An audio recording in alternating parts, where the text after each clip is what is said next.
আসসালামু আলাইকুম ওয়া রাহমাতুল্লাহ।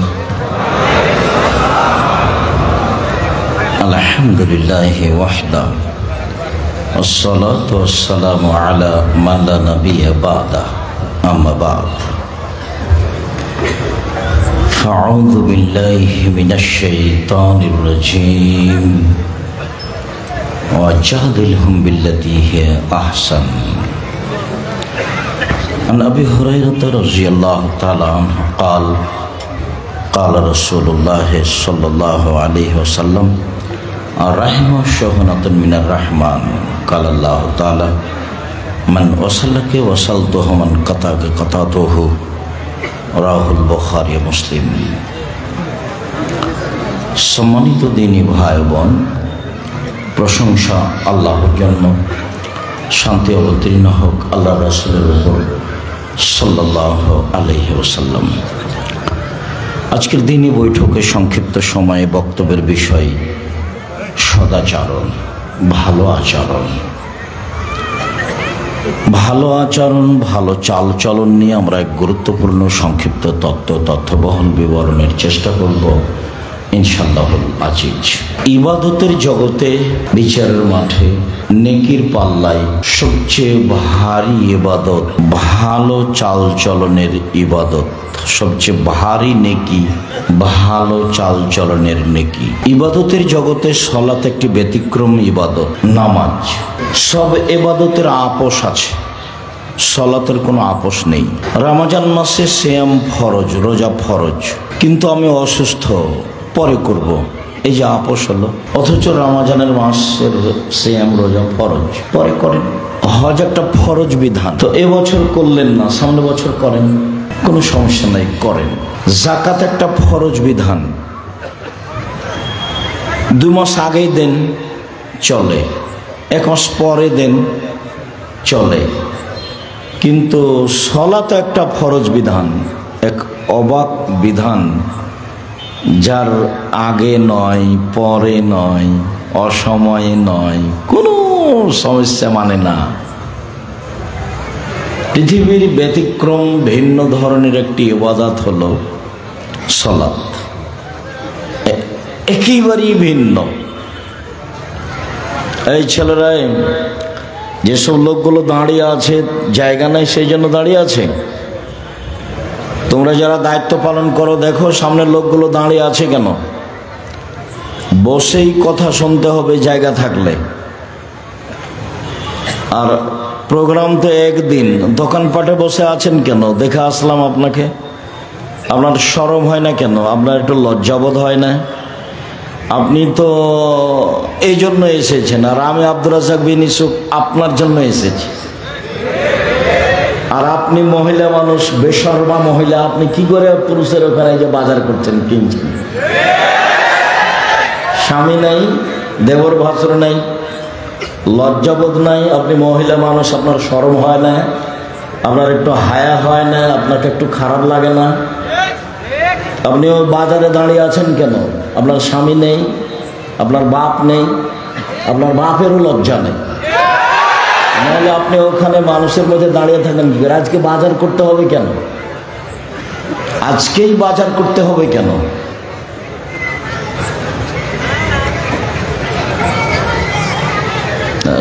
লজ্জাবোধ খুব ভিন্ন জিনিস। আল্লাহ রাসূল বলছেন যে সবচেয়ে বড় ঈমান হলো লা ইলাহা ইল্লাল্লাহ, আর সবচেয়ে ছোট ঈমান হলো রাস্তা থেকে কষ্টদায়ক জিনিস সরিয়ে দেওয়া, ইট পাটকেল কাঁটা।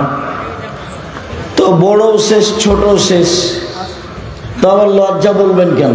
বলছেন ওয়াল হায়ু মিনাল ঈমান, লজ্জা হচ্ছে ঈমানের একটা শাখা, বড় অংশ। ওয়াল হায়া লা ইয়াতি ইল্লা বিখাইরিন, লজ্জা শুধু কল্যাণ ডেকে আনে। ওয়াল হায়ু মিনাল ঈমান ওয়াল ঈমান ফিল জান্নাহ, লজ্জাই হচ্ছে ঈমান, ঈমানই হচ্ছে জান্নাত। লজ্জাই হচ্ছে ঈমান, ঈমানই হচ্ছে জান্নাত। লজ্জা নেই যার, ঈমান নেই তার।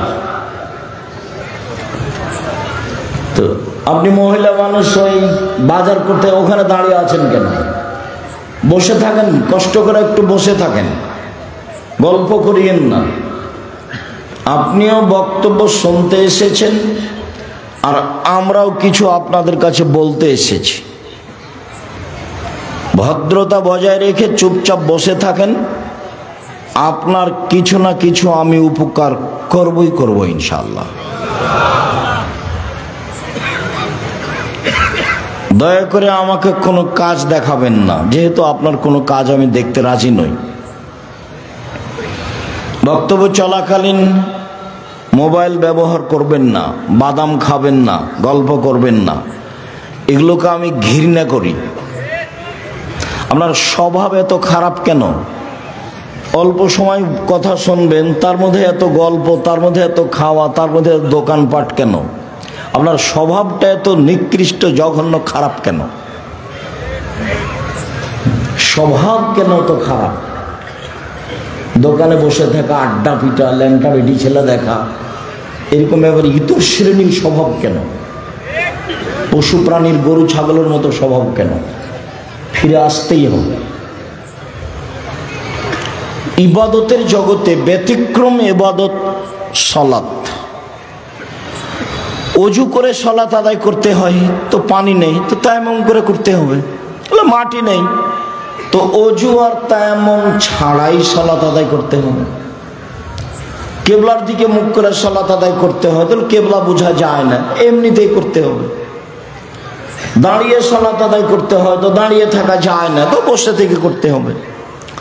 বসে থেকে সালাত আদায় করা যায় না, শুয়ে থেকে করতে হবে। পরিষ্কার কাপড় পরে সালাত আদায় করতে হবে, পরিষ্কার কাপড় নেই, পেশাব পায়খানা লেগে আছে, তাহলে তাতেই করতে হবে।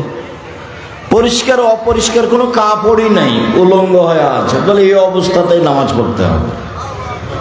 এক অবাক ভিন্ন ধরনের ইবাদত সালাত, যার সাথে মানুষের কোনো আপোষ নেই। এরপরেও সালাতের নেকি যত ভারী, এই ছেলে এটা খুলো তো, সালাতের নেকি যত ভারী,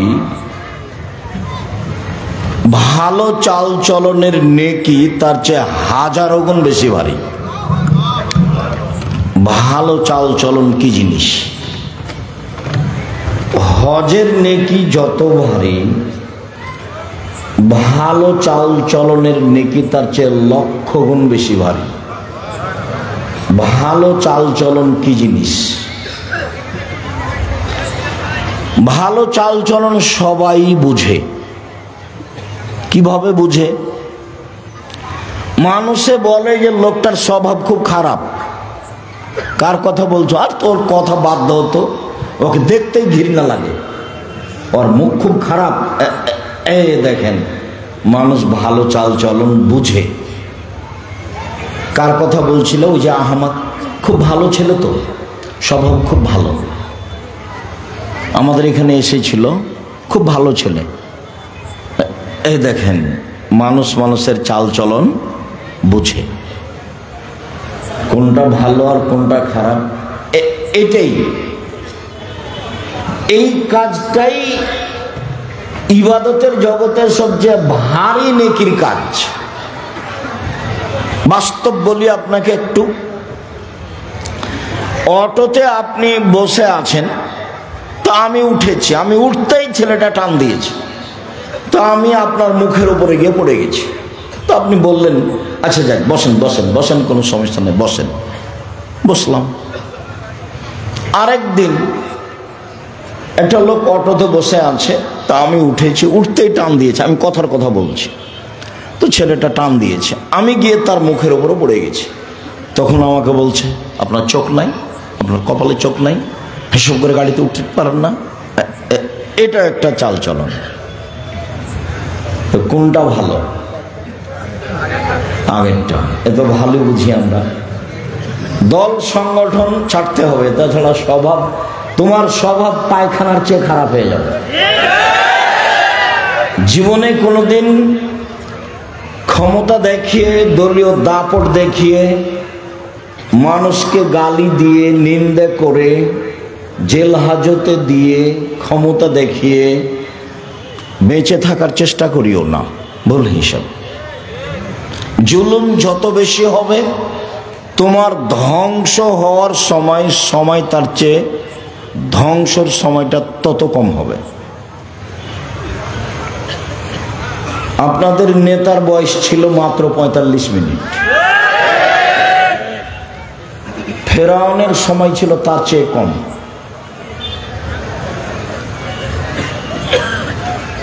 জুলুম, অন্যায়, অবিচার, ক্ষমতা, দাপট যত বেশি হবে ধ্বংসের সময়ে ধ্বংস সবচেয়ে কম সময়ে হবে।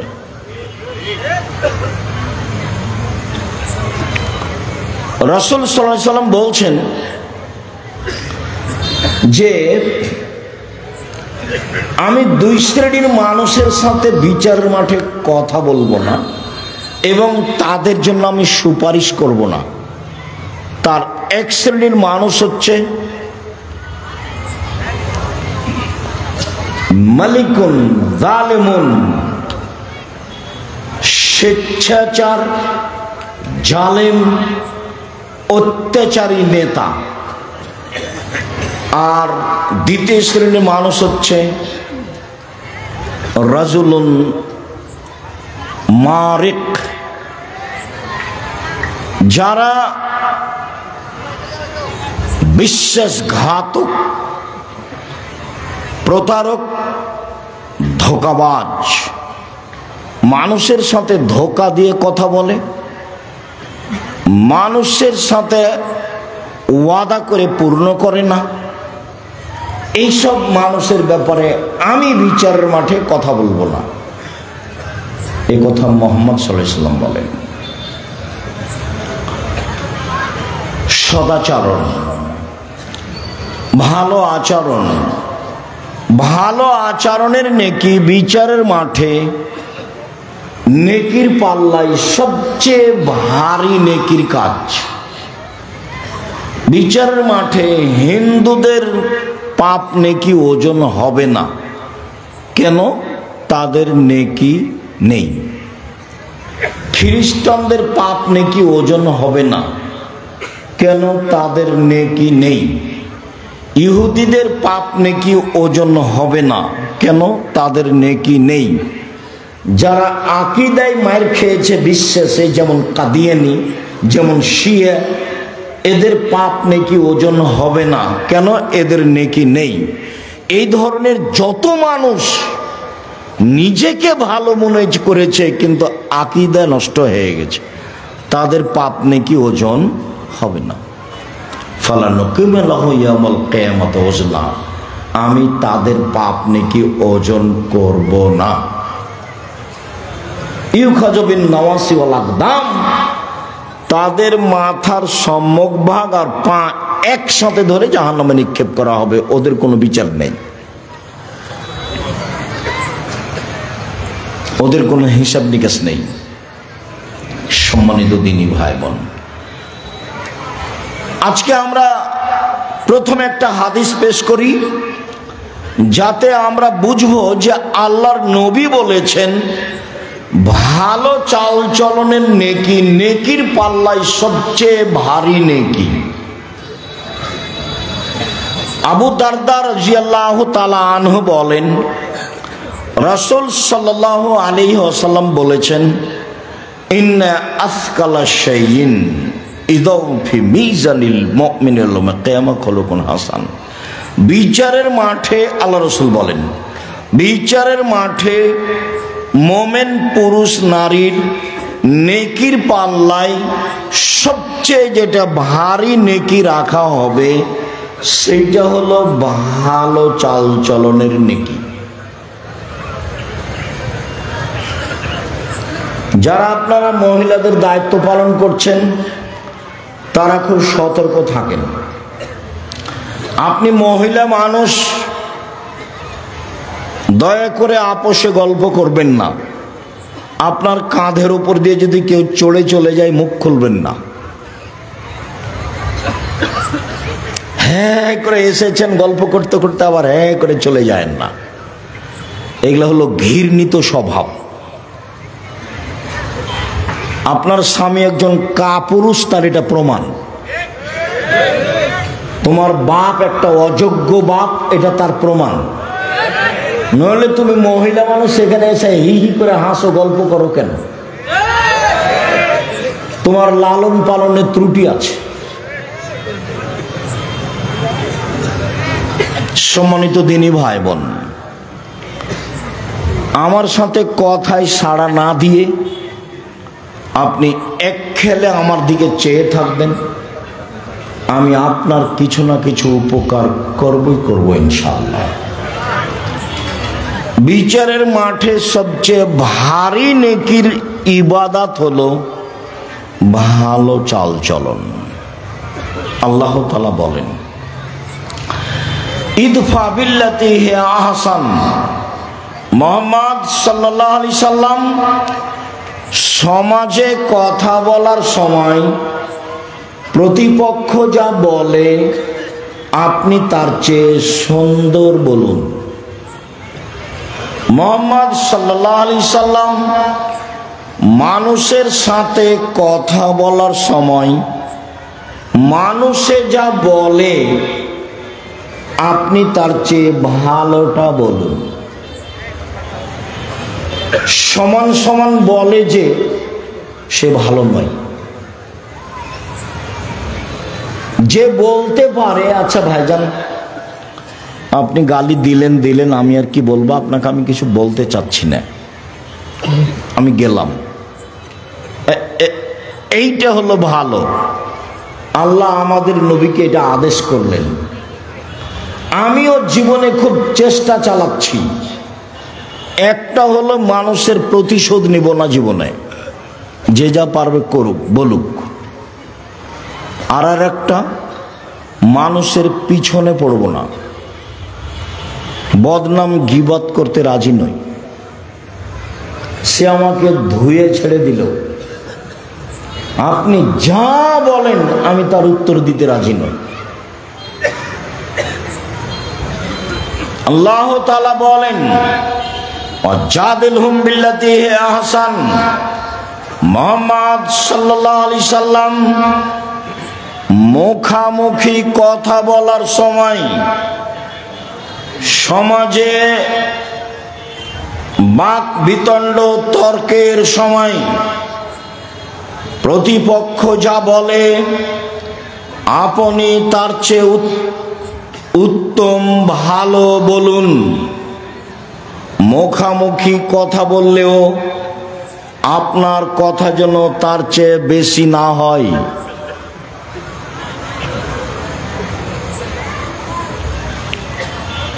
আল্লাহ তাআলা বলেন, ফাবিমা রাহমাতিম মিনাল্লাহ লিনতা লাহুম ওয়ালাউ কুনতা ফাজ্জান গালিজাল কলব লানফাজ্জু মিন হাওলিক। মুহাম্মদ সাল্লাল্লাহু আলাইহি সাল্লাম আল্লাহর পক্ষ থেকে বড় দয়া যে আপনি নরম আচরণের হয়েছেন, আপনার স্বভাব নরম, আপনার চাল চলন কোমল, আপনি কর্কশ স্বভাবের হলে মানুষ আপনার পাশ থেকে সরে যেত, কেউ থাকতো না। শুনুন, ফাফু আনহুম, মানুষকে মাফ করুন। যা বলেছে বলেছে, মানুষে বলেছে ও পাগল, ওকে জিনে ধরেছে। মানুষে বলেছে বংশের জন্য কলঙ্ক, জাতির জন্য কলঙ্ক। ছি ছি ছি ছি ছি ছি ছি, এটা কথা হলো? বলছে যে একজন আল্লাহ সপ্তম আকাশের উপরে থাকে, অথচ আল্লাহ হলো 360 জন। আল্লাহ কতজন? 360 জন। একে হত্যা করতে হবে, একে দেশ থেকে তাড়িয়ে দিতে হবে, একে জেলে বন্দি করতে হবে, ওর গায়ে ধুলা দিয়ে দে, কুকুর লাগিয়ে দে, জাতির জন্য কলঙ্ক। কত কি যে বলল, যা বলল আপনি মাফ করুন। এই ছেলে,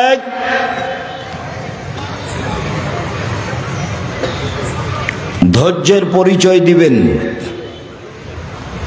নির্বাচনের ভোট চাইতে আসিনি আমি। আব্দুর রাজ্জাক বিন ইউসুফ নির্বাচন করি না। খ্রিস্টান আব্রাহাম লিঙ্কনের কাল্পনিক পদ্ধতিতে আমি পড়িনি। আপনাকে আমি পরকালমুখী করার জন্য এসেছি, এইটাই আমার সফলতা। অতএব যেসব স্বভাব খারাপ, অপছন্দ, তা আপনি আমাকে দেখাবেন না দয়া করে।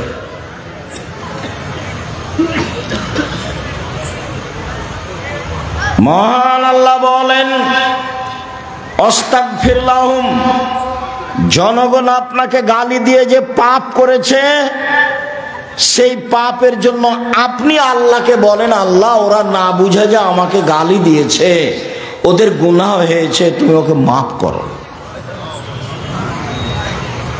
এর নাম চাল চলন। বলতেই পাবেন না কাউকে গালি দিয়েছে, বলতে পাবেন না, এই তুই কে রে, ওকে মারাই তো লাগে 10 তো 20 টাকা দিব, লা মারাই। এগুলো হলো খারাপ স্বভাব, ঘৃণিত স্বভাব, শয়তানি স্বভাব, এগুলো নোংরা আচরণ। মুখ খুলবেন না। এই ছেলে, তোমাকে বলছি, তোমাকে কয়েকটা কথা বলছি, ক্ষমতা দেখিয়ে বাঁচবা না। ক্ষমতা দেখিয়ে বেঁচে থাকার কোনো লাভ নেই। মানুষের বাড়িতে কাজ করে খাও, প্রয়োজনে চকলেট বিক্রি করে খাও। আসলে আমি চকলেট বিক্রি করে খেতে বলিনি, আমি বলেছি কম পয়সার ব্যবসা করো, লোন নিতে হবে না, শ্বশুর বাড়ি থেকে যৌতুক টাকা নিতে হবে না, এই কথা আমি বলেছি। এই ছেলে, উপার্জনের 4টা পথ। একটা হলো দিন মজুরি, সন্ধ্যায় টাকা শেষ হবে। দিন মজুরির টাকা কখন শেষ হবে? সন্ধ্যায়। আর একটা হলো চাকরি, মোটামুটি 25 দিনে টাকা শেষ হবে। কারো থাকবে 2-1জন 5 দিন ধার কর্জ করে যাবে। 3 জমি চাষ, সমান সমান বা লস বেশি। 4 ব্যবসা। তখন আল্লাহর নবী বললেন, পৃথিবীর মানুষ শুনে রেখো, আত-তাজিরু আস-সাদিকু আল-আমিনু ইয়াউমাল কিয়ামাহ মা শুহাদা সিদ্দিকুল আল-আম্বিয়া। সত্যবাদী বিশ্বস্ত ব্যবসায়ীরা বিচারের মাঠে নবীগণের সাথে থাকবেন জান্নাতে। তাহাজ্জুদ পড়ে নবীর সাথে থাকা যায় না। দিন রাত তাসবিহ তাহলিল জিকির আজকার করে নবীর সাথে থাকা যায় না। ব্যবসা এমন একটা কাজ যে সেই কাজ দিয়ে কার সাথে থাকা যায়? নবীর সাথে। আমি এই কথা বলিনি, এই কথা মুহাম্মদ সাল্লাল্লাহু আলাইহি সাল্লাম বলেছেন। তিনি বলেছেন বিশ্বস্ত সত্যবাদী ব্যবসায়ী, ওরা নবীর সাথে থাকবে। নবীর সাথে সরাসরি থাকবে ওই সব পিতা যারা 2টা মেয়ে লালন পালন করেছে, বড় হওয়া পর্যন্ত, বিবাহ শাদী দেওয়া পর্যন্ত। 2টা বেটির লালন পালন করেছে, বিবাহ শাদী দিয়ে দিয়েছে। এই বাপ নবীদের সাথে জান্নাতে থাকবে।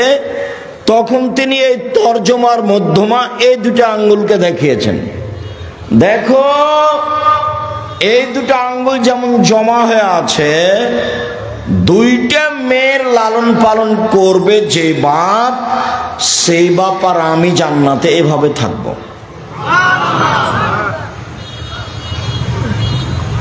আপনারও তো 2টা-3টা মেয়ে ওই যে বাজারে বসে আছে, বলেন কি হবে? জবাব আমাকে দিতে হবে না, জবাব আপনাকে দিতে হবে। জবাব দিতে হবেই, প্রস্তুতি নেন।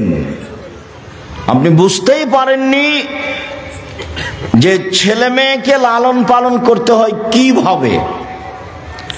আল্লাহ নবী বলছেন যে মান কানাত লাহু সালাসা বানাত, কারো যদি 3টে মেয়ে 3টে বেটি থাকে,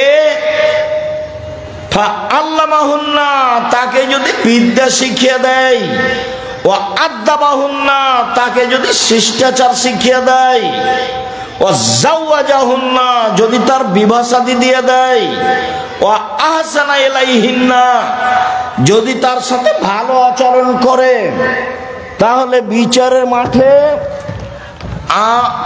বাপ আর জাহান্নামের মাঝে মেয়েরা থাকবে। জাহান্নাম থেকে ওইদিকে, আর বাপ থাকবে এইদিকে, আর মধ্যে থাকবে মেয়েরা। মেয়েরা বলবে আমার বাপকে জান্নাতে দেন, তারপরে কোনো কথা। আমি এ কথা বলিনি, এ কথা মুহাম্মদ সাল্লাল্লাহু আলাইহি ওয়াসাল্লাম বলেছে। আপনি নিজে পড়তে চাইলে আদর্শ নারী বইয়ে দেখেন, আদর্শ পরিবার বইয়ে দেখেন, উপদেশ বইয়ে দেখেন। দিন রাত এখানে সেখানে পয়সা খরচ করেন, এখন বই পুস্তক কিনেন কিনা আল্লাহ ভালো জানে। তবে মনে রাখবেন, জাতিকে কোনোদিন ফাঁকি দিনি। মুখে কলমে মিডিয়ায় জাতির সাথে আছি। জাতিকে কোনোদিন ভুল পথের দাওয়াত দিনি, কোনো স্বার্থ নিয়ে দাওয়াত দিতে আসিনি। 90 সাল থেকে মাঠে আছি, নিজ প্রয়োজন জাতির সামনে কোনোদিন পেশ করিনি। পয়সার বিনিময়ে জাতির সামনে কোনোদিন দাঁড়াইনি, জাতির কাছে কোনোদিন মাথা নত করিনি। মানুষের পয়সা নিয়ে আমাকে বাঁচতে হবে এই হিসাব আমি কোনোদিন করিনি। সম্মানিত দিনী ভাই বোন, মুখে বলেছি জাতির জন্য, কলমে লিখেছি জাতির জন্য, মিডিয়ায় এসেছি জাতির জন্য, জামিয়া সালাফিয়া গড়ছি জাতির জন্য, টেকনাফ থেকে তেঁতুলিয়া পর্যন্ত মক্তব গড়েছি, গড়ব ইনশাল্লাহ জাতির জন্য। আল ইতিসাম টিভি অনলাইন জাতির জন্য, আল ইতিসাম পত্রিকা জাতির জন্য। এতে আমি কোনোদিন কোনো স্বার্থ ভোগ করিনি। আমি আপনাদের জামিয়া সালাফিয়া পড়িয়া বেতন নিই না, আমি জামিয়া সালাফিয়ার কাছে ঋণী নই। আমার মনে বড় সাধ, এই দেশের মাটিতে আমি উন্নত মানের প্রতিষ্ঠান গড়বই গড়ব ইনশাআল্লাহ। যেখানে ছেলে মেয়ে বাংলা ইংরেজি আরবি উন্নত মানের শিক্ষা অর্জন করে জাতির অন্যায়ের বিরুদ্ধে লড়বে, মুখে কলমে মিডিয়ায় লড়বেই লড়বে। শুধু আপনার স্বার্থে দেশ বিদেশ থেকে শিক্ষক নিয়ে এসে রেখেছি, যাদের মাসে বেতন লাগে 40 লক্ষ, শুধু খালি এক মাসে বেতন লাগে 40 লাখ। অতএব আপনি বই পুস্তক পত্রিকা সব কিছু মূল্যায়ন করবেন, এটা আমার ঐকান্তিক দাবি। সাথে সাথে কোন থানা এটা? নাচল থানা, চাঁপাইনবাবগঞ্জ। চাঁপাইনবাবগঞ্জ আমার জন্মভূমি। চাঁপাইনবাবগঞ্জের মহিলা পুরুষকে আমি বলতে চাই, নিজ স্বাধীনতায় চলে, ভুল পদ্ধতিতে চলে আমি আব্দুর রাজ্জাক বিন ইউসুফ উপেক্ষা করে সফল হবেন এটা আপনি মনে করিয়েন না। আমি আপনার পাশে থাকতে চাই, এটা আমার দাবি।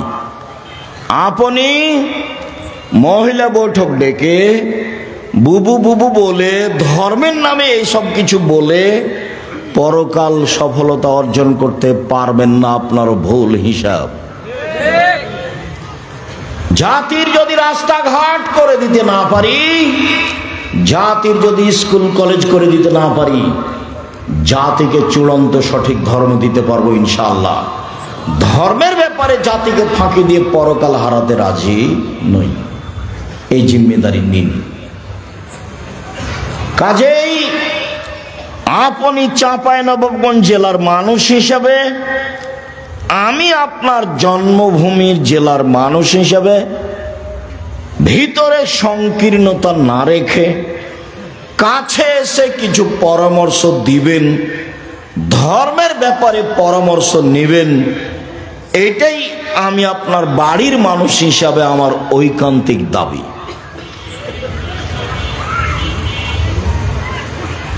সম্মানিত দিনী ভাই বোন, দেশ বিদেশের বড় বড় বিদ্বান থাকবেন সেদিন 6 তারিখ 6-7 নভেম্বর, সেদিন নিজের সম্মেলন মনে করে উপস্থিত থাকবেন। 16 থেকে 18 লক্ষ টাকা খরচ হয় এই প্রোগ্রামে।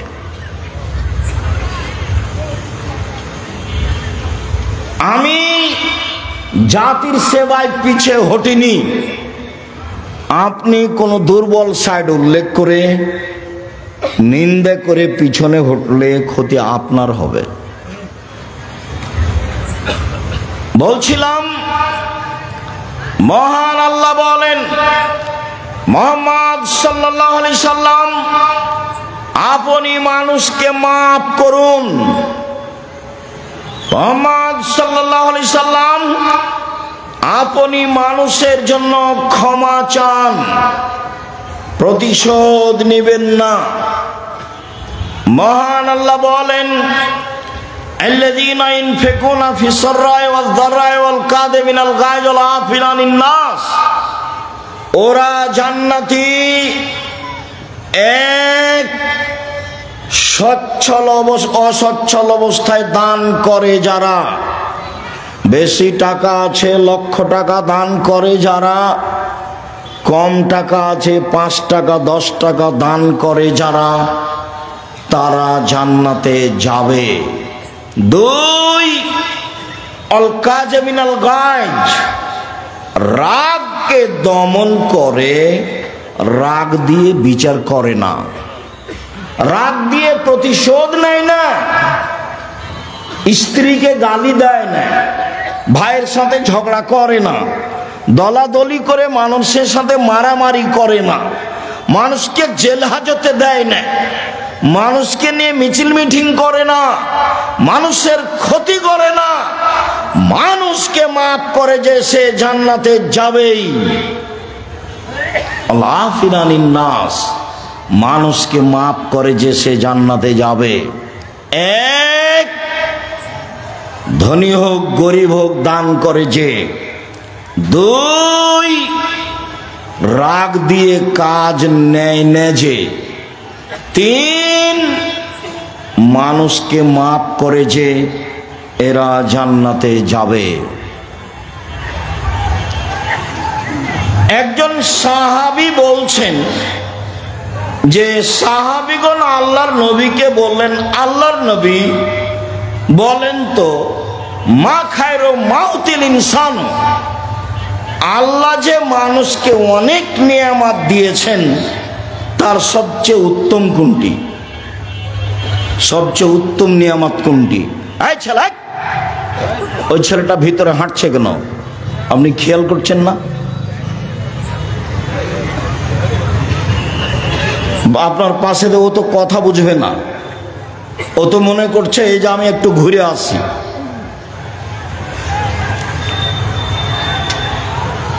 স্বভাব পরিবর্তন করতে হবে। তাফসির মাহফিল করতে আসেনি যে আসবেন যাবেন আসবেন যাবেন বাদাম খাবেন, এটা নয়। চায়ের স্টলে বসে থাকবেন, এই নোংরা নেককারজনক ঘৃণিত স্বভাব ত্যাগ করবেন।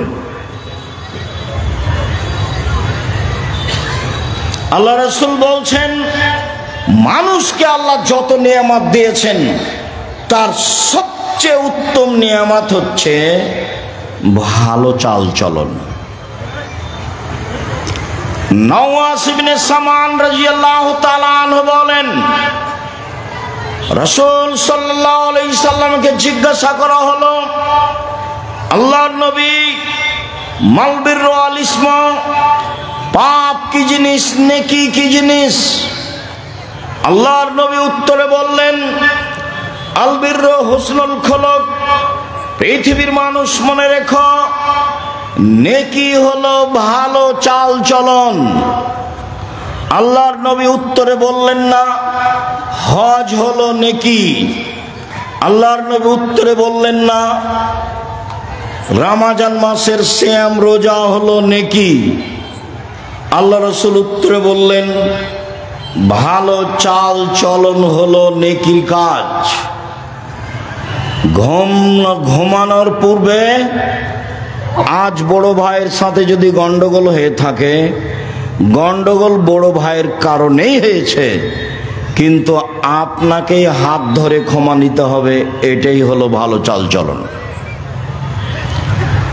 যায় যায় যদি গন্ডগোল হয়ে থাকে, ঝগড়া হয়ে থাকে, ঝগড়া বড় জায়ের কারণেই হয়েছে, ছোট জাকে বড় জায়ের হাত ধরে ক্ষমা নিতে হবে, এটাই ভালো চাল চলন। ক্ষমা নিতেই হবে। সম্মানিত দিনী ভাই বোন, সদাচরণ দিয়ে সবচেয়ে দামি জান্নাত পাওয়া যায়। আবু মুসা আশআরী রাদিয়াল্লাহু তাআলা আনহু বলেন, রাসূল সাল্লাল্লাহু আলাইহি ওয়াসাল্লাম বললেন, মনে রেখো জান্নাতে কতগুলি ঘর রয়েছে, যার বাহির থেকে ভিতর দেখা যায়, ভিতর থেকে বাহির দেখা যায়, উন্নত মানের পদার্থ দিয়ে তৈরি। সাহাবীগণ বললেন, আল্লাহর নবী, এত দামি জান্নাত কে পাবে? আল্লাহ রাসূল উত্তরে বললেন, ভালো চাল চলন যার সে পাবে। সদাচরণ দিয়ে সবচেয়ে দামি জান্নাত পাওয়া যায়। সদাচরণ দিয়ে জান্নাতুল ফেরদাউস পাওয়া যায়। উমামা বাহিলী রাদিয়াল্লাহু তাআলা আনহু বলেন, রাসূল সাল্লাল্লাহু আলাইহি সাল্লাম বললেন, পৃথিবীর মানুষ শুনে রেখো, যে ব্যক্তি তর্ক করবে না সত্য হলেও। আব্দুর রাজ্জাক সাহেব এটা বলেছেন, আরে না এটা বলেছেন, আরে না এটা বলেছেন। আসসালামু আলাইকুম, গেলাম, আমি তর্ক করতে রাজি নই। সত্য হলেও যে তর্ক করবে না, আমি মুহাম্মদ সাল্লাল্লাহু আলাইহি সাল্লাম তাকে একটা জান্নাতে ঘর নিয়ে দিব। ওমান তারাকাল কিজবা ওয়াইন কানা মাঝে, মজাক করে হলে কেউ যদি মিথ্যা কথা ছেড়ে দেয়, আমি মুহাম্মদ সাল্লাল্লাহু আলাইহি সাল্লাম তাকে জান্নাতে একটা ঘর নিয়ে দিব। রাসূল সাল্লাল্লাহু আলাইহি সাল্লাম বলেন, আলাল জান্নাহ লিমান হাসানা খলকাহু, কেউ যদি সুন্দর চাল চলন করে, আমি তাকে জান্নাতুল ফেরদাউস নিয়ে দিব। সম্মানিত দিনী ভাই বোন, তিনটে মেয়ের লালন পালন করলে, দুইটা মেয়ের লালন পালন করলে নবীর সাথে জান্নাতে থাকা যায়, কিন্তু কোন জান্নাত সেটা উল্লেখ করা হয়নি। আর এখন আল্লাহ রাসূল বলছেন, কারো যদি ভালো চাল চলন হয়, তাহলে সে কোন জান্নাতে থাকবে? জান্নাতুল ফেরদাউস। ভালো চাল চলন জীবনে একটি জরুরি কাজ। ভালো চাল চলনে রুজি বেশি হয়ে যায়, ভালো চাল চলনে বয়স বেশি হয়ে যায়। আনাস রাদিয়াল্লাহু তাআলা আনহু বলেন, রাসূল সাল্লাল্লাহু আলাইহি সাল্লাম বলেছেন, মান সাররাহু আইয়ুবসাতা লাহু ফি রিজকিহি ওয়া ইয়ানসালাহু ফি আসরিহি, যে চায় তার বয়স বেশি হয়ে যাক, যে চায় তার রুজি বেশি হয়ে যাক, ফালইয়াসিল রাহিমাহু, সে যেন সদাচরণ করে। সদাচরণ করলে রুজি বেশি হবে, সদাচরণ করলে বয়স বেশি হবে। তোমরা এদিকে পাহারা দিচ্ছ না, ওই পিছনে যাও। আমি তো আর আব্দুল্লাহ বিন ফজল নই যে ভোর পর্যন্ত বক্তব্য দিব। আমরা একটা পর্যায়ে চলে আসছি, কাজে কেউ হেঁটে বেড়াবে, গল্প করবে, এই নোংরা স্বভাবের লোক তো আমি চাইনি। কাজে তোমরা এটা পাহারা দাও, চতুর্দিকে পাহারা দাও। যারা দাঁড়িয়ে গল্প করছে তাদেরকে ভিতরে আসতে বলো, না হলে চলে যেতে বলো। ওদের জন্য তো বাজার একটা বড় আছে, দেখে আসলাম। অনেক জিলাপি, অনেক খাওয়ার জিনিস আছে। আমি আমার জীবনে কোনোদিন চায়ের স্টলে বসিনি। আমার মা বলতো, এক, দোকানে বসিও না, দুই, প্রাইভেট পড়ায় না, তিন, কারোর সাথে বন্ধুতালি করো না, চার, দাওয়াত খায়ও না। আমার মাঝে কি বুঝতেন?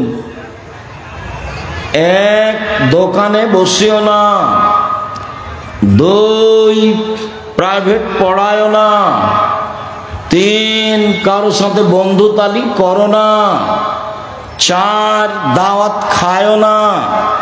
আমার মা আমার সাথে পিছে পিছে হাঁটতেন আর এই চারটা কথা বলতেন।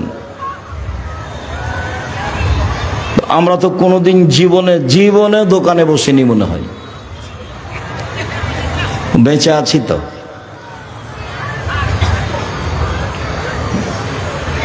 বেঁচে নেই, দাওয়াত খেয়েছি তো ছাত্র জীবন শেষ হলে, এখন তো দাওয়াত খাই। তো অনেক সময় হিসাব করি আর কি। ছাত্র জীবনে আমার মায়ের কথাটা আমি বাস্তবায়নের চেষ্টা করেছিলাম, যদিচ চারটার কারণে একটার আমার রহস্য আমার মা বলতেন যে যার সাথে দোস্তালি করেছ কয়দিন পরে ওর সাথে আর মিল খাবে না, তখন ও পেটে ছুরি দিয়ে পালিয়ে যাবে। এইটার রহস্য আমার মা বলতেন। বাকিগুলো আমার মা রহস্য বলেননি, কিন্তু বলার সময় তো এটা বলতেন এই চারটে।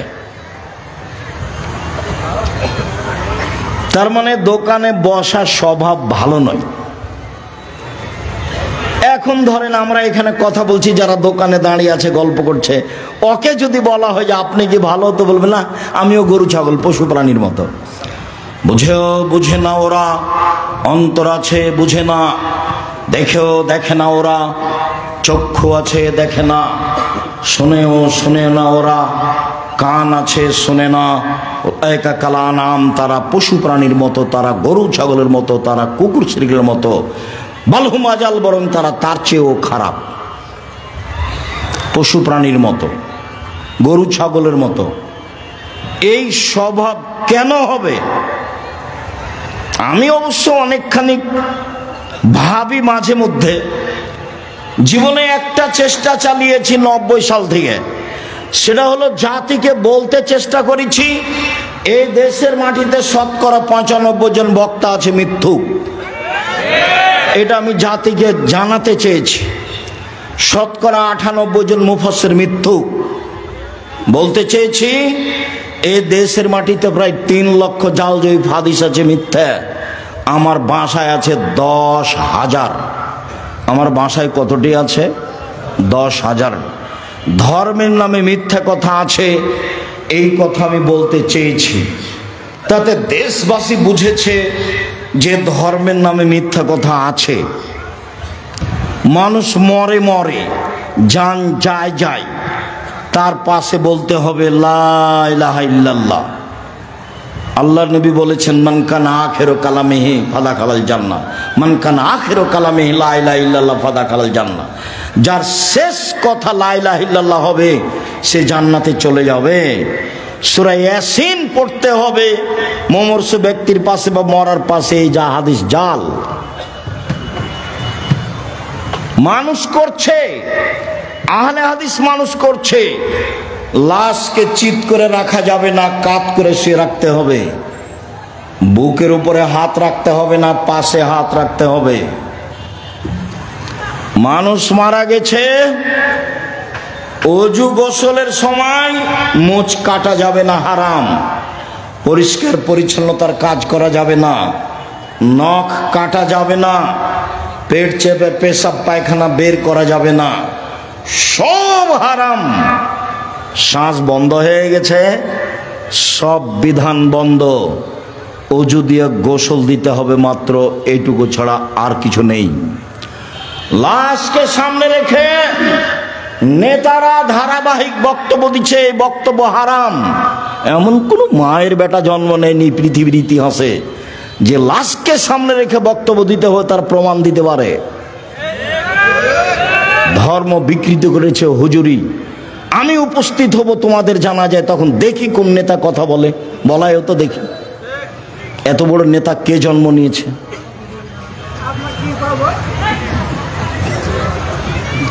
তোমাদের এলাকায় ওরকম পরিবেশে একদিন আসি, আমি তো এসেছিলাম। মৌলানা সাহেবের জানাজা, ডক্টর আসাদুল্লাহ গালেব জানাজা করেছিলেন, এই যে আরে আলাদিপুর মাদ্রাসার মৌলানা শামসুদ্দিন শাহ। আমরা সেদিন ছিলাম।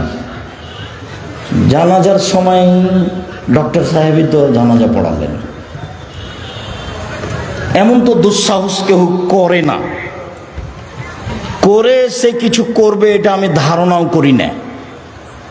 তার মানে কোনো এমপি মন্ত্রী, কোনো চেয়ারম্যান মেম্বারের অধীনে আমি জামিয়া সালাফিয়া চালাই না।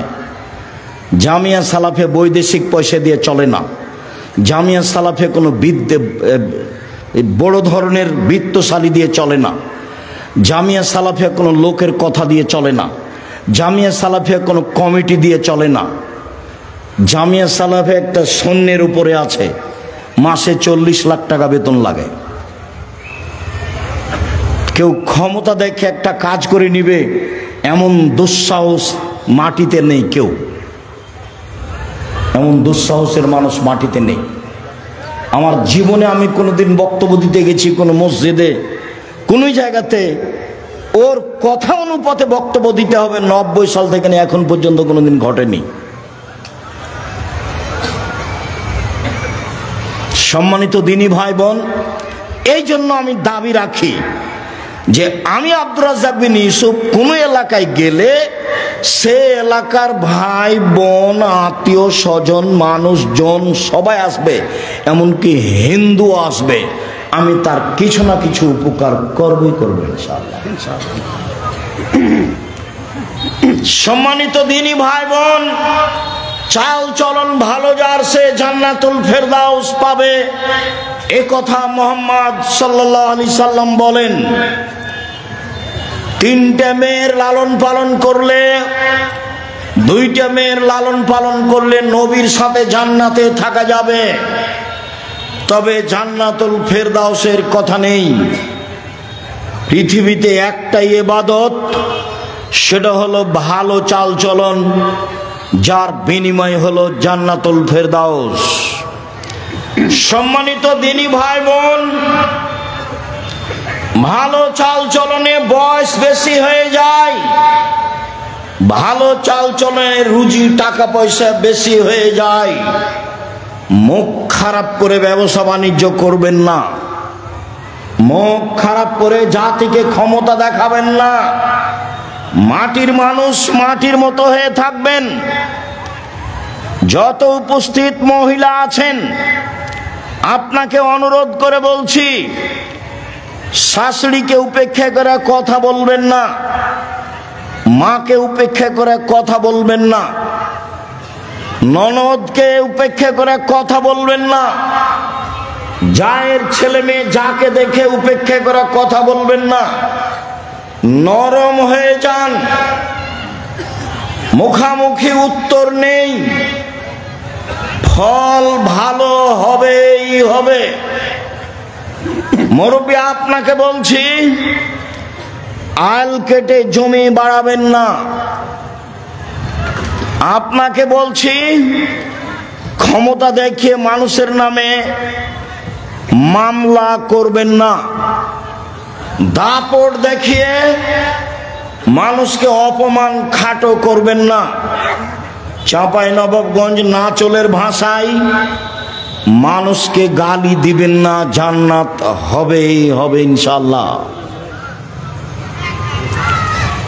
সম্মানিত দিনী ভাই বোন, আব্দুল্লাহ ইবনে আমর বলেন রাসূল সাল্লাল্লাহু আলাইহি ওয়াসাল্লাম বলেছেন, চারটা জিনিস আছে যার, সবকিছু আছে তার, ইহকাল আছে তার, পরকাল আছে তার, জান্নাত আছে তার।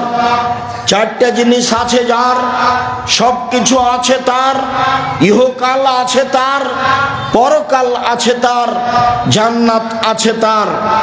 এক, হিফজ আমানাতিন, আমানতের রক্ষা। আমানত খুব কঠিন জিনিস। চেয়ারম্যান, মেম্বার, এমপি, মন্ত্রীকে বললে বোঝা যাবে আমানত কি জিনিস। মাদ্রাসার প্রিন্সিপাল, হেড মাওলানা, মসজিদের সভাপতিকে বললে বোঝা যাবে আমানত কি জিনিস। আর তোমরা স্কুলের ছাত্র, ক্লাস 10-এ পড়ছো, সবাই মিলে টাকা উঠে একটা করবে অনুষ্ঠান, তো দুইজনকে বাজারে পাঠিয়েছ, তো ওরা কিছু উপহার দেওয়ার জন্য জিনিস কিনেছে, ওরা আবার নাস্তা করেছে দুইজন মিলে, দিয়ে 90 টাকা নাস্তা করে জিনিসের দামটা বেশি বেশি করে দামের সাথে 90 টাকা শেষ করে দিয়েছে। ওরা বলেছে দুইজনে এটা বলবি না, নাস্তার কথা বললে মন খারাপ করবে। তুমি ক্লাস 10-এ পড়ো, 90 টাকাতে হেরে গেছো, ঈমান হারিয়ে গেছে। আমানত আছে যার, জান্নাত আছে তার। আমানত নেই যার, জান্নাত নেই তার। আমানত খুব কঠিন জিনিস। আমানত আছে যার, ইহকাল আছে তার, পরকাল আছে তার।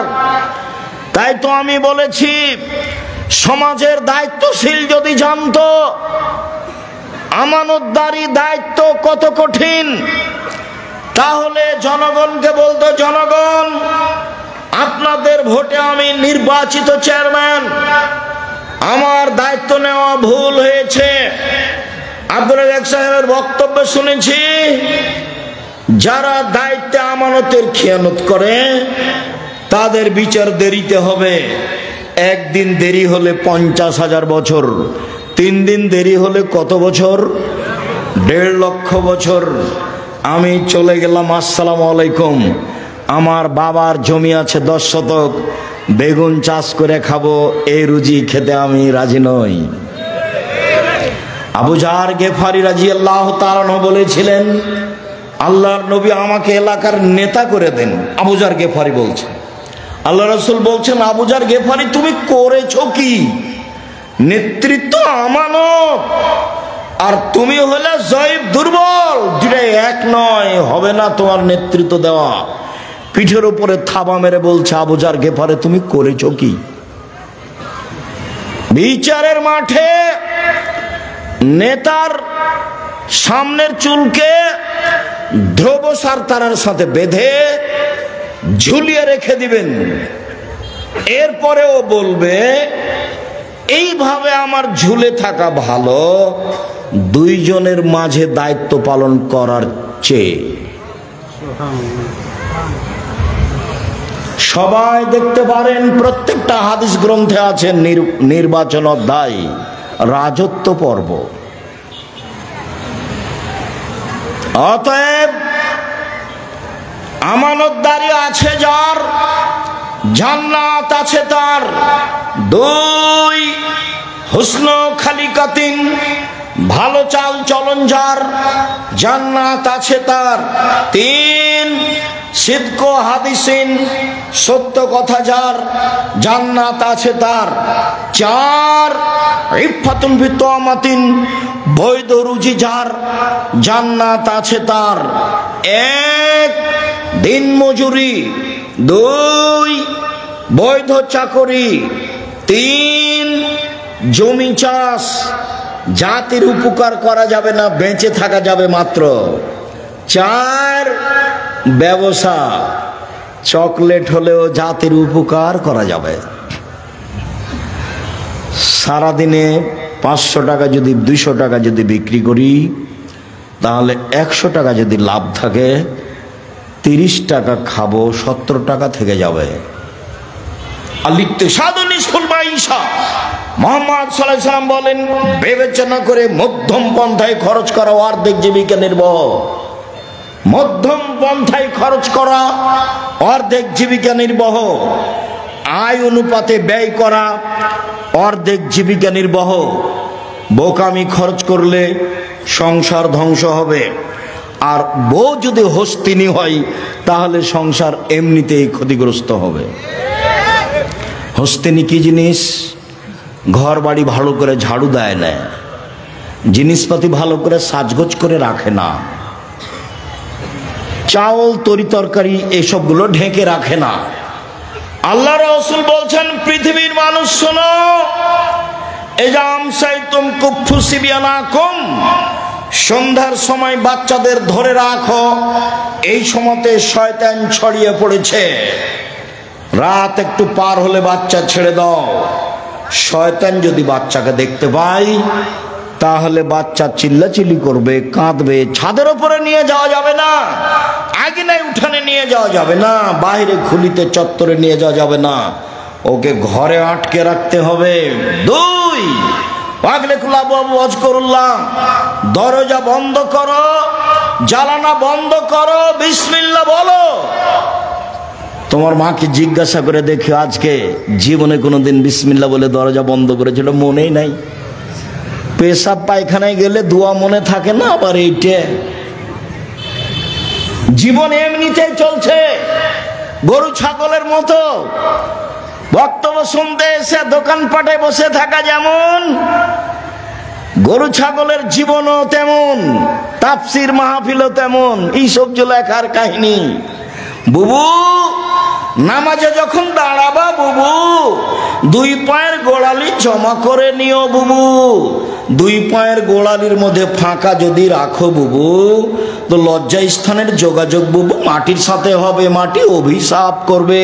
বুবুর সব কথাই নাকি বুখারীতে আছে। এই তো ধর্ম।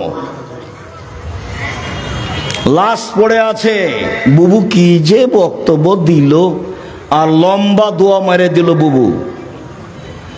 এই বুবু এই বাড়িতে আসলো কেন? এইসব মহিলা তোমাদের এই লাশের পাশে আসলো কেন? ও মহিলা মানুষ নয়? এখানে আসলো কেন? ও কি দেখাতে চাই? কি ধর্ম দেখাতে চাই? অর্ধ পৃথিবীর খলিফা, কুশাগর, বুদ্ধিজীবী, রাজনীতিবিদ ওমর মারা গেছেন। ওমরের শ্বাস বের হবে এরকম পর্যায়ে বলছে, আব্দুল্লাহ যাও আয়েশাকে বলো আমার কবরটা আবু বকর সিদ্দিকের পাশে হতে দিবে কিনা। যদি দেয় ভালো কথা, যদি না দেয় তাহলে সাধারণ জনগণের লাশ যেখানে আছে সেখানে রেখে দিও। আব্দুল্লাহ ইবনে ওমর বলছেন, আমি গেলাম, সালাম দিয়ে বাড়িতে ঢুকলাম, দেখি আয়েশা রাদিয়াল্লাহু তাআলা আনহা বসে বসে কাঁদছেন ওমরের কারণে। অর্ধ পৃথিবীর খলিফা, কুশাগর, বুদ্ধিজীবী, রাজনীতিবিদ ওমর মারা গেছেন।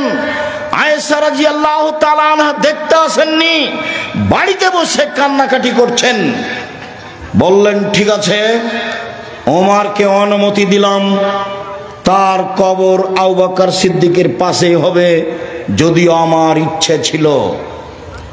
আবার ওমর বললেন, যাও তুমি আবারও বলো আমার লাশটা মসজিদে নববীর পাশে রেখে দিয়ে আয়েশাকে বলিও পুনরায়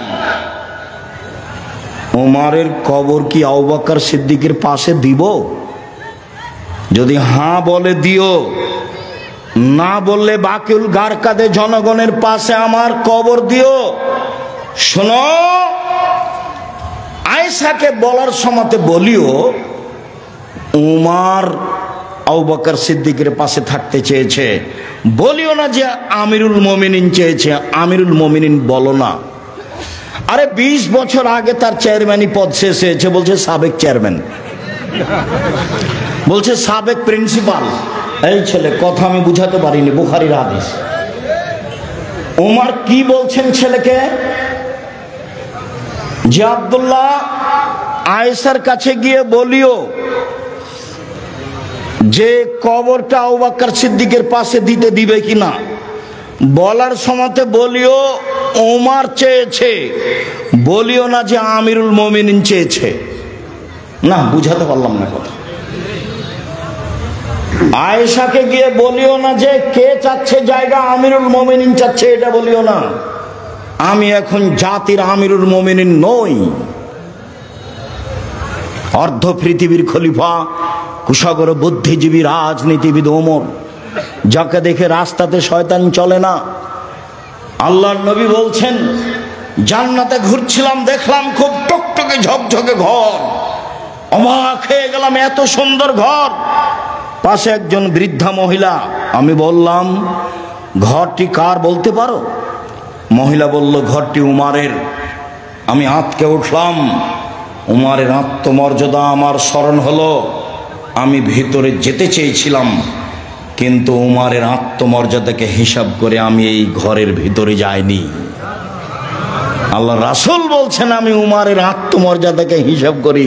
উমার অর্ধ পৃথিবীর খলিফা, কুশাগর বুদ্ধিজীবী রাজনীতিবিদ উমর বলছেন, বলিও যে উমার চেয়েছে, বলিও না যে আমিরুল মুমিনিন চেয়েছে। সম্মানিত দিনী ভাই বোন, আমি আপনাকে আজকের বৈঠকে অনুরোধ করতে চেয়েছি, বাকি জীবন কারো সাথে খারাপ আচরণ করে 1 মিনিট বাঁচতে চাইবেন না। যা হবে হবে। অর্থ সম্পদ কেউ লুটে নিল, কেউ গালি দিল, কেউ মামলা করলো, আসামি হয়ে যেতে রাজি আছি, বিবাদী হয়ে, বাদী হয়ে নয়। আমি কারো বিরুদ্ধে মামলা করব না, এতে আমি রাজি নই। দিনী বন্ধের বলছি, 2টা কাজ জীবনে করবেন না। মেয়ে, কথা বলছো কেন? মহিলা মানুষ হিসাবে 2টা কাজ করবেন না। 1, অভিমান নেই। অভিমান করলেই শয়তান সুযোগ পাবে। অভিমান কি? দিনাজপুর স্বপ্নপুরী নিয়ে গেল না দেখতে, অভিমান। একদিন জামিয়া সালাফিয়া সম্মেলনে রাজশাহী নিয়ে গেল না, এর নাম অভিমান। অভিমান করলেই শয়তান সুযোগ পাবে। 2, প্রতিবাদ। তোমার মা কেন এই কথা বললো, তোমার বাপ কেন এই কথা বললো, তোমার ভাই কেন এই কথা বললো, তুমি কেন এই কথা বললে? প্রতিবাদ নেই, জীবন সুন্দর হবে। তুমি যেভাবে রাখবে তাতে আমি খুশি। মোটা কাপড়ে তুমি খুশি তো আমিও খুশি, চিকন কাপড়ে তুমি খুশি তো আমিও খুশি। আমার পক্ষ থেকে কোনো অভিমান নেই, আমার পক্ষ থেকে কোনো অভিযোগ নেই, আমার পক্ষ থেকে কোনো আপত্তি নেই। যা আপনার ভালো তা আমার ভালো, তখন শয়তান চুপটি লেগে চলে যাবে। আর যদি খালি বলেন, হ্যাঁ তুমি আমার এই কথা শোনোনি, তোমাকে তো বলেছিলাম, তোমার এই কথা মানলে না, তখন আপনি তো বললেন, তুই এভাবে গরম করে বলছিস কেন কথা? হ্যাঁ বলবো না, তুমি আমার কোনো কথা শোনো না। কোনটা তোর শুনি না, শুনিতে সব, একটাও শোনো না, তোমার সাথেই থাকবো না, থাকিস না, যাও, তালাক দিয়ে দাও, এক্ষুনি তালাক দিয়ে দাও। যা, তোকে তালাক দিলাম, 1 তালাক 2 তালাক 100 তালাক দিলাম। যখন তালাক দেওয়া শেষ হয়েছে, তেমনি শয়তান চলে গেছে। ইন্না লিল্লাহি ওয়া ইন্না ইলাইহি রাজিউন। এবার ছেলে যে আছে 3টে, এখন কিন্তু আর শয়তান নেই। বেগুন তুলে খেলে গাছ এখনো আছে, আর মোলার গাছ তুলে খেলে এই গাছটাই শেষ। তালাক দিলে কি হবে? বুদ্ধি শেষ। অন্য পথে যাবেন, তালাকে যাবেন না। অন্য পথে যাবেন, তালাকে যাবেন না। সতর্কতার যে কোনো পথ অবলম্বন করেন, তালাকে গেলেই বিপদ। সম্মানিত দিনী ভাই বোন, আবু হুরায়রা রাদিয়াল্লাহু তাআলা আনহু বলেন, রাসূল সাল্লাল্লাহু আলাইহি সাল্লাম বলেছেন, পৃথিবীর মানুষ শুনে রেখো, আল্লাহ তাআলা বলেন, মান ওয়াসালাকে ওয়াসালতুহু, ওমান কাতাকে কাতাতুহু। এই সদাচরণ এই ভালো চাল চলন শোনো, আমি আল্লাহ তোমাকে বলছি, তোমাকে নিবে যে আমি তাকে নিব, তোমাকে ছেড়ে দিবে যে আমি তাকে ছেড়ে দিব। সদাচরণ নেই যার, আল্লাহ নেই তার, সদাচরণ আছে যার, আল্লাহ আছে তার। আয়েশা রাদিয়াল্লাহু তাআলা আনহা বলেন, সদাচরণ আল্লাহর আরশ ধরে এরকম ঝুলন্ত অবস্থায় ঝুলে বলে, আমি সদাচরণ বলছি, ওমান ওয়াসালানি ওয়াসালাহুল্লাহ, ওমান কাতানি কাতাহুল্লাহ। আমি সদাচরণ, আমাকে যে নিবে আল্লাহ তাকে নিবেন। আমি সদাচরণ, আমাকে যে ছেড়ে দিবে আল্লাহ তাকে ছেড়ে দিবে। আব্দুল রাজ্জাক সাহেব, দুনিয়াতে যারা জুলুমবাজ, টাকা পয়সা তাদের, যারা হিন্দু অমুসলিম, টাকা পয়সা তাদের। আপনি তো বলছেন সদাচরণ যার আল্লাহ তার, সদাচরণ নেই যারা আল্লাহ নেই তার। তাহলে যাদের সদাচরণ নেই তাদেরই তো অর্থ সম্পদ থাকলো, তাহলে তার আল্লাহ থাকলো না কি করে? শুনুন, দুনিয়া সবাই ভোগ করতে পারে, আর দুনিয়া হুলুয়াতুন খাজেরা, দুনিয়া হচ্ছে মিঠে বস্তু, একলাহাল বারল ফাজেরও। ভালো মানুষও খায়, মন্দ মানুষও খায়, পরকাল ভালো মানুষের জন্য। অতএব দুশ্চিন্তা ভোগ করবেন না, কষ্ট হলেও সদাচরণের বিনিময় জান্নাত, ফল ভালো হবেই হবে। টাকা কম আছে, শান্তি বেশি আছে, কারোর সাথে ঝগড়া নেই, মামলা মোকদ্দমা নেই, নিশ্চিন্তায় থাকি, পয়সা অল্প উপার্জন করি, দিন কাটাই। আবু মুসা আশআরী রাদিয়াল্লাহু তাআলা আনহু বলেন, রাসূল সাল্লাল্লাহু আলাইহি সাল্লাম বলেছেন, আল মুমিন লিল মুমিন কাল বুনিয়ান ইয়াসুদ্দু বাযুহু বাযান। একজন মুমিন আরেকজন মুমিনের সাথে এইভাবে আঙ্গুলগুলি আঙ্গুলের মধ্যে ঢুকিয়ে দিলেন, যেমন এইটা যেমন থাকে, মুসলমান আপোষে থাকবে তেমন। নোমান ইবনে বাশির বলেন, রাসূল সাল্লাল্লাহু আলাইহি সাল্লাম বলেছেন, আল মুমিন কারাজুলিন ওয়াহিদ, আল মুমিনুনা কারাজুলিন ওয়াহিদ। সারা পৃথিবীর মানুষ যেন একটাই। ইনিস্তাকাইনু ইস্তাকা কুল্লুহু, চোখে ব্যথা হলে সম্পূর্ণ শরীর ব্যথা বুঝে। ইনিস্তাকারাসু ইস্তাকা কুল্লুহু, মাথায় ব্যথা হলে সম্পূর্ণ শরীরে ব্যথা বুঝে। পাশে একটা মুমিন বিপদে পড়েছে, দৌড়িয়ে যেতে হবে, কি হয়েছে, সমস্যা কি, ডাক্তার ডাকবো, অ্যাম্বুলেন্স লাগবে, কোনো টাকা পয়সা লাগবে কি? এর নাম হচ্ছে একজনের ব্যথা আর একজন বুঝে। দল সংগঠন করো যদি, তাহলে কেউ যদি বিপদে পড়ে তাহলে তোমার মনটা বলে ঠিক হয়েছে, ঠিক হয়েছে, উচিত হয়েছে। আর আমি নিজে চোখে গরু জবাই করতে দেখেছি। শত্রুপক্ষ বিপদে পড়েছে, তখন এ কি করেছে? গরু জবাই করতে দেখেছি। দুইটা কাজ আমি নিজে দেখেছি। তাহলে গরু জবাই করতে আমি নিজে দেখেছি, আর দুই ভাই গন্ডগোল করে ঢেঁকি কেটে ভাগ করে নিয়েছে, এটা আমি নিজে দেখেছি। ঢেঁকি কেটে ভাগ করে নিয়েছে। এই ছেলে শোনো, ভাইয়ের সাথে গন্ডগোল করবো না, বড় ভাই যা বলছে তা শোনো। তুমি ভাইয়ের রুজি নিয়ে দুনিয়াতে আসনি, তোমার রুজি তোমার তাকদিরে আছে। তুমি তোমার মাকে বলতে শিখো, চিন্তা করবেন না আম্মা, বোন আমার কাছে খাবে, ভাগনারা আমার কাছে খাবে, বোনের স্বামীরা আমার কাছে খাবে, আমার আব্বার যত আত্মীয় স্বজন আছে আমার কাছে খাবে, আপনার আমার মায়ের যত আত্মীয় স্বজন আছে সব আমার কাছে খাবে। শোনো, মন বড় করো, রুজি উপরে আছে। তুমি তোমার বউ দুইজন মিলে রুজি উপার্জন করছিলে, একটা ছেলে হলো 3 জন করছো, আর একটা মেয়ে হলো 4 জন করছো। আরো ছেলে মেয়ে হলো অনেক করছো, তাহলে তোমার হাত দিয়ে আল্লাহ দেখো কত রুজি দিচ্ছে। তোমার বোন আসলে সেটাও হবে, তোমার ভাগ্নের আসলে সেটাও হবে।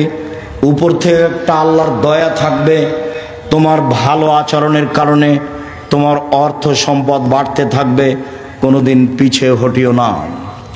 সম্মানিত দিনী ভাই বোন, রাসূল সাল্লাল্লাহু আলাইহি সাল্লাম বলেন, আয়েশা রাদিয়াল্লাহু তাআলার বিবরণ, ইন্নামাল মুমিনু ইয়াজুদু বিহুসনি খুলুকিহি দারাজাতা সাইমুল কায়েম। ভালো আচরণ দিয়ে মানুষ দুইটা নেকি অর্জন করে। এক, নিয়মিত তাহাজ্জুদ পড়লে যত নেকি হয়। দুই, নিয়মিত নফল রোজা থাকলে যত নেকি হয়। দুটার সমন্বয়ে যত নেকি হয়, ভালো চাল চলনে তত নেকি হয়। মনে থাকবে না মনে হয়? এক, নফল রোজা, বৃহস্পতিবার সোমবার। আজকে রোজা ছিলেন? ইন্না লিল্লাহি ওয়া ইন্না ইলাইহি। মুখ বন্ধ হয়ে গেল কেন? তাফসির মাহফিল শুনে শুনে অন্তর মরে গেছে নাকি? নির্বাচন করে মিছিল করে অন্তর মরে গেছে কি? ভাইজান মুরব্বী, আপনি সিয়াম ছিলেন আজকে? ইন্না লিল্লাহি ওয়া ইন্না ইলাইহি রাজিউন। কেন? আজকে সোমবার, বৃহস্পতিবার সোমবার সিয়াম থাকতে হবে। আসলেন ঢং ঢং করে, চলে গেলেন ঢং ঢং করে। এটাই হলো বিয়ে? কোরআন হাদিস শোনা, এটাই নীতি। কেন আজকে সিয়াম থাকেননি? থাকেননি কেন? কেন থাকেননি? থাকলেন না কেন? বৃহস্পতিবারে সিয়াম থাকেননি কেন? আল্লাহ নবী তো বলছেন, বৃহস্পতিবার সোমবার মানুষের পাপ নেকি পেশ করা হয়। আমার মন চায়, আমার যখন রিপোর্ট দেখবে তখন আল্লাহ দেখুক আমি সিয়াম আছে, এই নাও দেখো আমার পাপ নেকি, দেখো আমি কি আছি, এখন সিয়াম আছে। তা আপনার একটু মন চায় না কেন?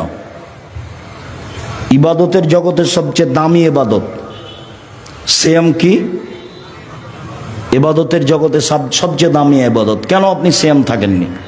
উপস্থিত বৈঠকের দিনই বোন, কি ব্যাপার, সিয়াম ছিলেন আজকে? শুধু তো খালি ঝগড়া করে জীবনটা কাটালেন। সদাচরণে একসাথে তিন নেকি হয়। এক, আল্লাহর পথে জিহাদ করলে যত নেকি হয়। দুই, নিয়মিত নফল সিয়াম রোজা থাকলে যত নেকি হয়। তিন, নিয়মিত তাহাজ্জুদ পড়লে যত নেকি হয়। ভালো চাল চলনে তত নেকি হয়। ভালো চাল চলন কি জিনিস? অবাক কথা নয়? ভালো চাল চলন কি জিনিস?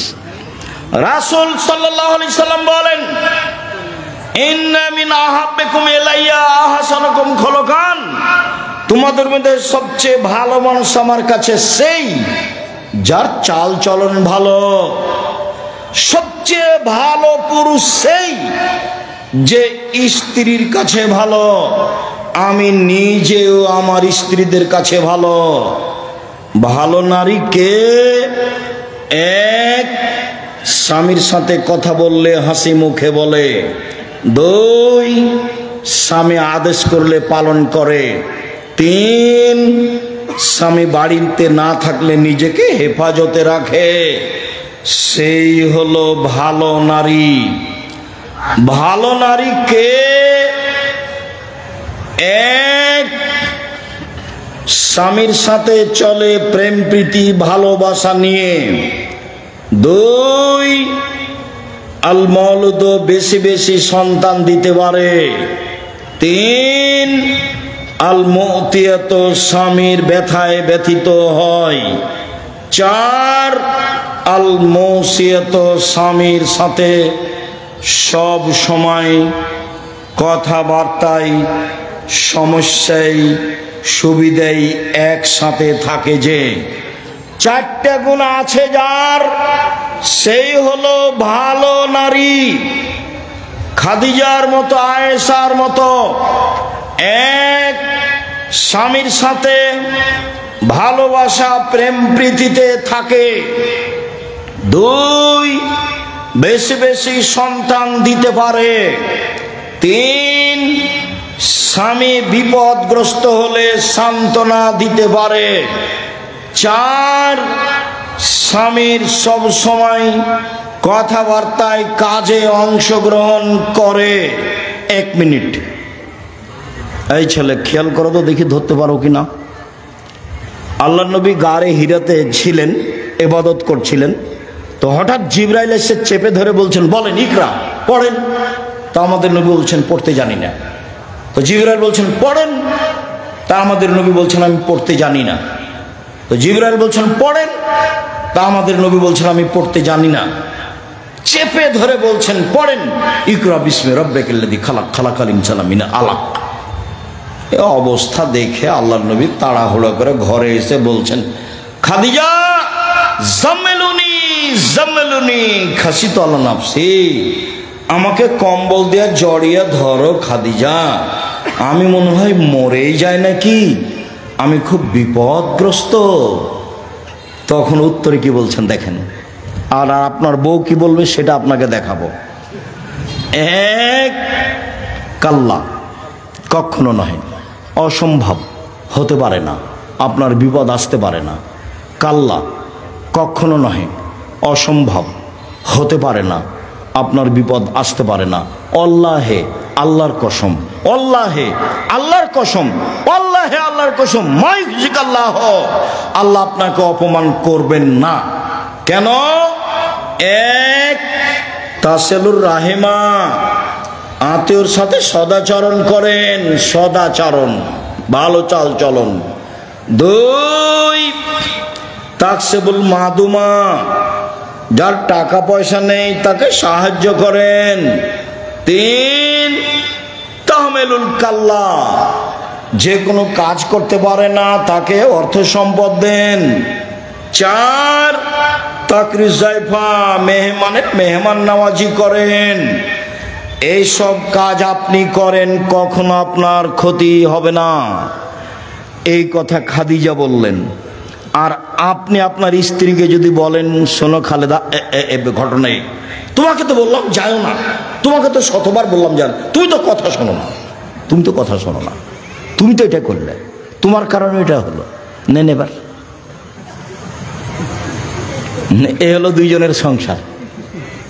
ও এখন বিপদগ্রস্ত, ওকে কিছু বলবে, চিন্তা করবেন না, সমস্যা হবে না ইনশাল্লাহ। আল্লাহকে বলি, আল্লাহ আমাদের সহজ পথ করে দিবেন। এদিকে না গিয়ে বলছে, তুমি তো গেলে জোর করে, তোমাকে তো নিষেধ করলাম, কত তোমাকে বললাম, তুমি ঠিকই হয়েছে, তোমার ঠিকই হয়েছে। এ হলো বউ, মানে বিদ্যাও নাই বুদ্ধিও নেই, অপ্রয়োজনীয় কথা বলে। আপনি আমার খুব কাছের মানুষ, আমি আপনার জন্য এসেছি, আপনাকে আমি মন থেকে ভালোবাসি, কোনো জায়গাতে কষ্ট পেলেও আপনাকে আমি কষ্ট দেওয়ার জন্য ওইসব কথা বলিনি। বক্তব্য শুনতে এসে যখন আপনি এখন যেমন নিস্তব্ধ আছেন, ভালো লাগে, বক্তব্য চলাকালীন যখন আপনি আপনার প্রয়োজন দেখান, কি প্রয়োজন, পেশাব পায়খানা, কি প্রয়োজন, 1 কাপ চা, কি প্রয়োজন, দোকানে একটু ঘোরা, তখন এই স্বভাবকে আমি ঘৃণা করি।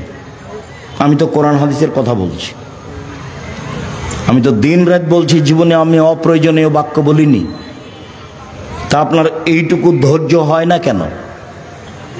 নির্বাচন করে, গ্রামের বসবাস করে, মারামারি করে, ঝগড়া করে, আর ওই যে মোবাইলে ওটা কি, ওই যে 2 জনের ঝগড়া, টকশো, ফ্রি ফায়ার, বা আরো ওই যে আছে পাবজি, বা আরো যে ওরা কি বলে, যাই হোক, যেগুলো সব সময় একজন আর একজনের বিরুদ্ধে লড়ছে, ওগুলো দেখে দেখে দেখে স্বভাব একবারে পেশাব পায়খানার মতো হয়ে গেছে। মানে স্বভাব বলে কোনো জিনিসই নেই। 1, 5 ওয়াক্ত সালাত আদায় করবেন, কোনো আপোষ নেই। 2, হালাল রুজি উপার্জন করবেন, নিজে কাজ করি, নিজে খাই, ওখানে বসে গল্প কাটায় করি না। 3, কোরআন তেলাওয়াত করবেন, অল্প হলেও, সূরা ইখলাস হলেও। 4, আড্ডা পিটা চিরদিনের জন্য হারাম, আড্ডা পিটা 1, দোকানে বসে বসে আড্ডা পিটা।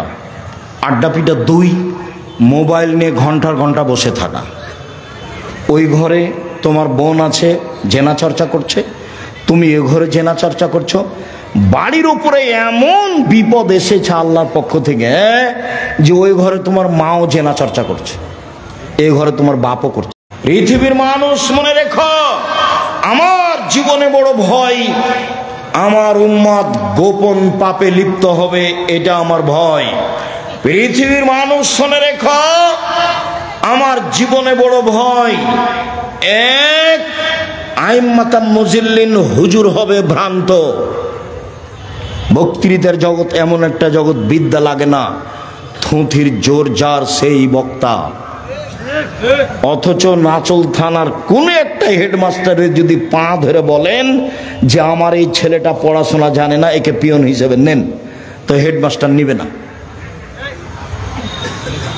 অথচ পিয়ন ঘন্টা মারার জন্য ম্যাট্রিক পাস করা লাগবে, 1 গ্লাস পানি নেওয়ার জন্য লাগবে, কাগজগুলো এই টেবিল থেকে ওই টেবিল দেওয়ার জন্য ইন্টার পাস করা লাগবে, তো হেডমাস্টার নিবে না কেন?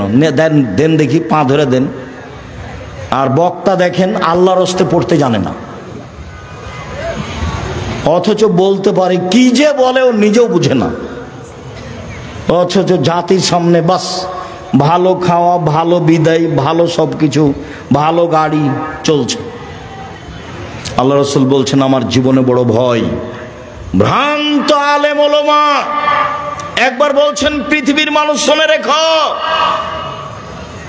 এখরজু মিন বাদি আইম্মা, আমার পরে কতগুলি আলেম ওলামা হবে, ইস্তান্নুনা বিগাইরি সুন্নতি ওয়া ইয়াহদুনা বিগাইরি হাদিয়াতি, আমার আদর্শ ছাড়া অন্য আদর্শ ধরে বলবে এটাই রাসূলের আদর্শ, আমার সুন্নাত বাদ দিয়ে অন্য সুন্নাত ধরে নে বলবে এইটাই রাসূলের আদর্শ। ওদের দেখতে লাগবে মানুষ, ওদের অন্তর হলো শয়তানের অন্তর। মাওলানা সাহেবকে দেখতে লাগবে মানুষ, মাওলানা সাহেবের অন্তর হবে শয়তানের অন্তর। হাদিস বুখারী মুসলিম। এ কথা আমি বলিনি, এ কথা মুহাম্মদ সাল্লাল্লাহু আলাইহি ওয়াসাল্লাম বলেছেন।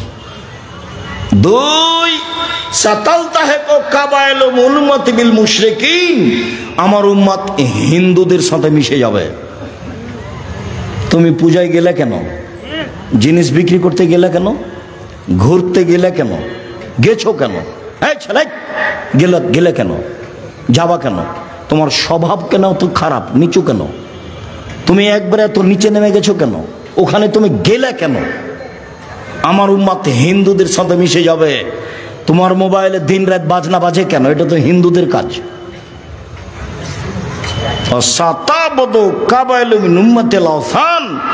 আমার উম্মত মূর্তি পূজা করবে। তোমার মোবাইলে এত ছবি কেন?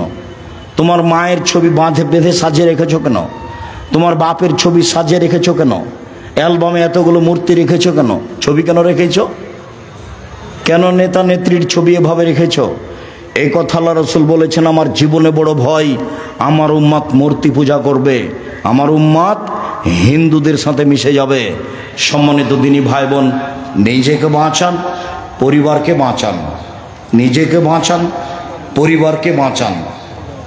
রুজি ব্যবসা করে করেন, সবচেয়ে ভালো হবে।